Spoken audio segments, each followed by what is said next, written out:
Drumming on my pumpkins. It's the home editor for Chatelaine magazine, Virginie Martoc. Give her a big hand. And we are talking pumpkins. Pumpkins. Halloween's coming up.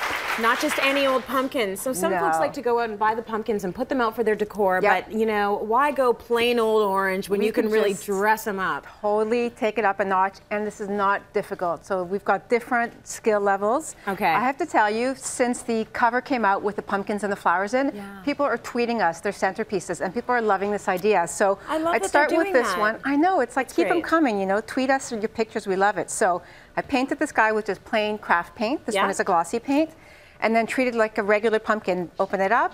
And then the thing is that if you want your flowers to keep going, here, you can do this. I can do this, I can handle this. You want to put them in a pot ahead of time. Yeah, and then just drop it right in and make sure that the flowers are kind of big enough that they're going to cover up your cut there.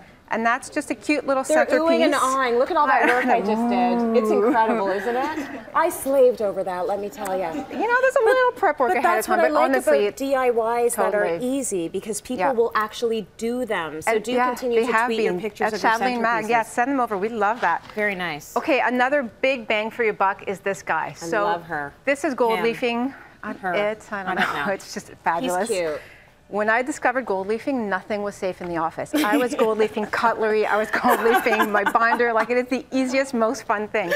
So there's a right way to do it, and I don't really care about the right way, I want the big impact way, because this doesn't need to stay forever and ever. So you're supposed to put all this fancy glue on. We're not gonna do any of that. We're just going to spray paint this guy if we can get the spray paint. If we can open up the spray paint container or break our brush. Perfect. Okay, you're going to spray it open with spray adhesive. There you go. Want me to do it? Yeah, you can do that. So it does kind of get all over the place. You may want to do this outside. Give it just a quick little once over. Good.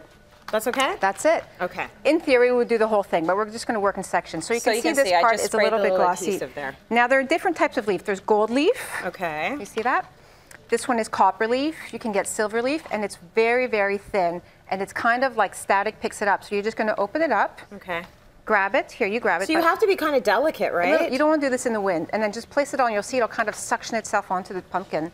Yeah. Don't worry, don't worry. Is that okay? Yeah, you honestly can't go wrong. Okay. Then you're going to take a paintbrush and brush it down. Okay. Wow, this stuff wants to stick to everything. Can I gold leaf my fingers? Uh-oh, I totally. just did. You can gold leaf your manicure. You don't even need to go to the fancy salon.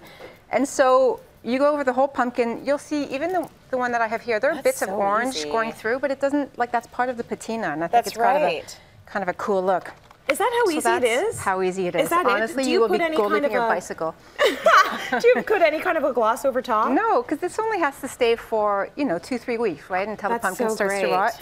Yeah, it's a little sticky, but there you go. That's very nice. How long will it stay on my fingers for? Oh, you know, 2-3 weeks. Perfect. Okay, great. Until it starts to rot. Then over here, we took a very simple approach. So this is just regular craft paint. You can buy like little tiny containers for $2. And all different colors. This one's a little more ambitious with the plaid, but I think kind of fun. And again, because it's not open, it'll last a long time. Like if I'll have this well into November. So that's a fun idea. Very cool that you can use paint though, because you can match it up with whatever theme you're going with in your house. We love pink at Chatelaine, but yeah, you could go blue, you could go yellow, you could go brown, you could go black. That would be really cool, I think. Okay, are you ready to see some action? Okay, so now I'm going to handle the power tools. I understand you've had keep me away accidents from the I don't want to use the power tools. But look at what she's going to make. Okay, so you put, it's sort of like a jack-o'-lantern, but it's so pretty. It's so pretty, and we're not going for a pattern. I mean, you could try to get zigzags or chevrons or really, I think chevrons. Could you imagine? You know, if you had a little more time to plan it out, but you could just randomly go at it. And so what you need is a hole cutter. So you know, these, you can get boxes of hole cutters, and they come in all different sizes. Okay, and so these, that's you know, carpenters, like real workers, that's use those, but I just grabbed my husband's. Okay, good. And then you can use drill bits as well. So I've put the hole cutter on the pumpkin, and I marked ahead of time. Do you want me to hold the pumpkin and you do the drilling? Are you comfortable with that? Because I don't want to stretch your comfort level. And it's going to get messy, okay? Which is part of the fun. Yeah. Okay. So you just go very slow. You go through. So I should say I've already cleared the pumpkin. Easy. Okay, so how long did that take you? So I did it last night after my guests left, and it took about 10 minutes. You're kidding me. So you just, I mean, the worst thing is your arm will get a tiny bit tired, but for this one, like my plan was to do big holes and then take the smaller one and then just do holes all around, so like a sunshine kind of, and do that all over. And at night when they're lit, it's really an amazing effect. Like neighbors will come and talk to you about it. Okay, so you're changing my feelings about power tools just a little bit at a time. Nothing intimidating about it. That was very easy. I love that. Okay, great. So try yours at home and keep those pictures coming in, those twit pics of your centerpieces. It's beautiful.